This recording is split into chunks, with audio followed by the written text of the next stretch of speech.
Sushi. Ramen. Maybe tempura. For most people, that is the entire map of Japanese food. But Japanese cuisine is built on a small set of ingredients and ideas that almost nobody outside Japan really understands. Once you see them, every Japanese dish suddenly makes sense. The flavors, the textures, the logic behind every bowl. So this is your map. 10 dishes and building blocks that define Japanese food, decoded one by one. It is also where a bigger journey begins. We start with Japan, and later decode Thailand, Vietnam, and beyond. By the end, you will understand Japanese food better than most people who eat it every week. No need to be an expert here. Just follow the thread from one dish to the next, and the whole picture appears. First, one idea ties all of this together. Umami, the deep savory taste that Japanese cooking is built around. Almost every item on this list is really a different way of delivering umami. Keep that one word in mind. We will move from the invisible foundations up to the famous bowls. Start simple, then build. Think of the first 3 as the alphabet, and everything after them as the words built from it. And quickly, before we dive in. Thank you for actually watching this, instead of just scrolling past it. Stick around to the end, because number 10 is the dish almost everyone gets completely wrong. Let's start with the one most people outside Japan cannot even name. Dashi.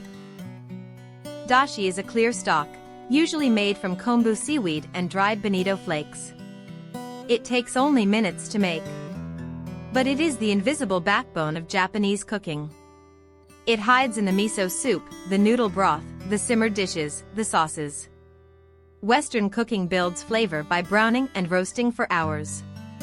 Japanese cooking pulls deep umami from dashi in minutes instead. That single difference is why Japanese food can taste clean and deep at the same time. Light on the tongue, but full of savory power. Understand dashi, and you already understand half of this cuisine. Almost everything else is built on top of it. It is umami in its purest, simplest form. A quiet broth that does the heaviest lifting in the kitchen. Number 2 is more than just soup. Miso. Miso is a paste of soybeans, salt, and koji, a friendly mold, left to ferment for months or even years.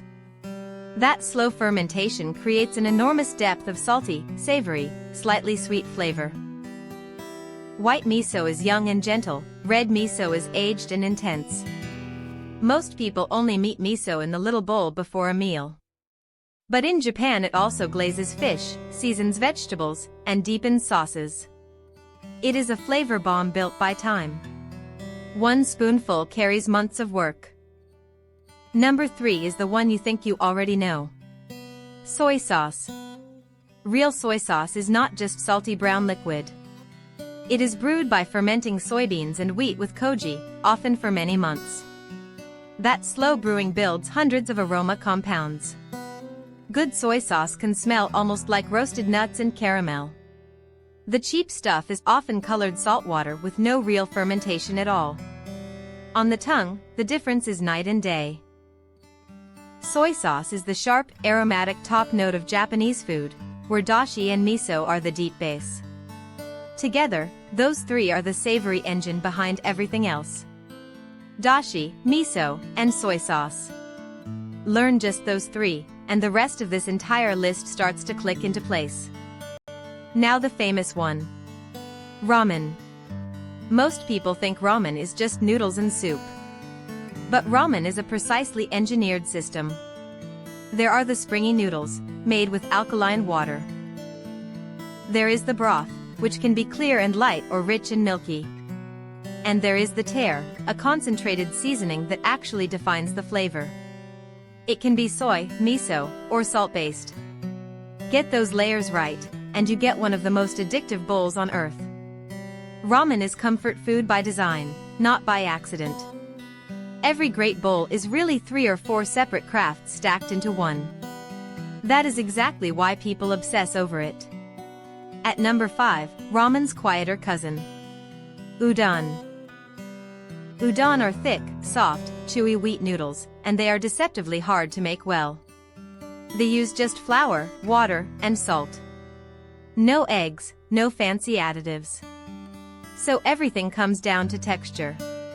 Great udon has a springy, almost bouncy chew that machines struggle to copy. It is usually served in a light, clear dashi broth, where the noodle is the star, not the soup. Udon proves a key Japanese idea, that the simplest dish done perfectly can be the most impressive. Quick note before we go deeper. I have a full, separate breakdown of each of these dishes. You will find them all linked at the end of this video and down in the description. So if one of them grabs you, you can go straight down the rabbit hole. Number 6 is the noodle most people get wrong. Soba. Soba are thin noodles made from buckwheat, which is not actually a true wheat at all. That gives them an earthy, nutty flavor all their own. They can be served hot in broth, or cold on a bamboo tray with a dipping sauce. Eating cold soba in summer is a tradition that goes back centuries.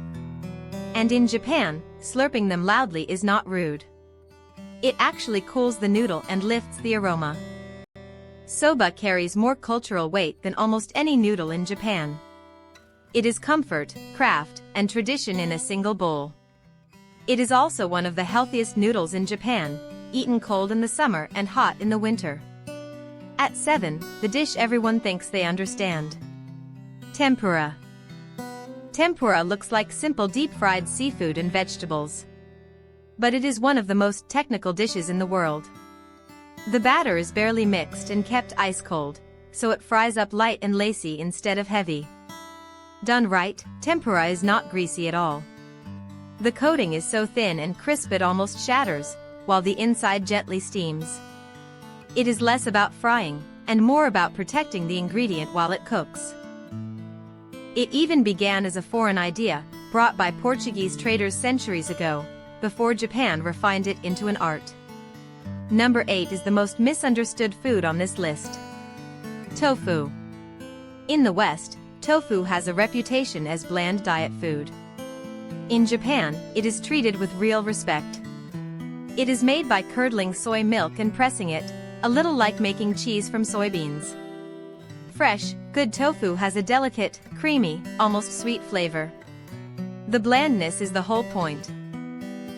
It is a canvas for dashi, soy, and other flavors to shine against. From silky soft to firm and grillable, tofu is a whole family of textures. It is one of the quiet pillars of the entire cuisine. Treated with real care, it is anything but boring. It is also one of the oldest foods on this whole list. At 9, the dish that made Japanese food famous worldwide. Sushi. And here is the twist. Sushi was never really about the fish. The word sushi refers to the seasoned rice, not the topping. That vinegared, perfectly cooked rice is the true heart of the dish. A sushi master can spend years just learning the rice. Its temperature, its seasoning, and its texture matter as much as the fish on top. Get the rice wrong, and the best fish in the world cannot save it. Sushi is, at its core, a rice dish wearing seafood. That is why a great sushi counter feels less like cooking, and more like quiet, practiced craft. And number 10, the one most people get completely wrong. Japanese curry. Most people assume it is just a version of Indian curry. It is not even close. Japanese curry is thick, mild, and slightly sweet, built from a roux, more like a savory stew than a spicy curry. It actually arrived through the British Navy, and then Japan reinvented it entirely. Today it is one of the most beloved comfort foods in the whole country. It is the perfect example of how Japan takes an outside idea and makes it completely its own. Kids grow up on it, and almost every family has its own version. It is pure comfort in a single bowl. So there is your map of Japanese food. Dashi, miso, and soy sauce build the flavor, the noodles and rice carry it, and technique ties it all together. Once you see umami running through every single one, Japanese food stops being a mystery. Now I would genuinely love to know. Which of these 10 do you want the full deep dive on first? Tell me in the comments below. And here is the one moment I will actually ask. If this gave you a clearer picture of Japanese food, leave a like, it really does help the channel grow. And subscribe if you want Thailand, Vietnam, and the rest of the world decoded next. To go deeper right now, the video on the left breaks down ramen, the bowl with the most going on. And on the right, you can decode miso, the flavor base behind so much of this list. See you in the next one.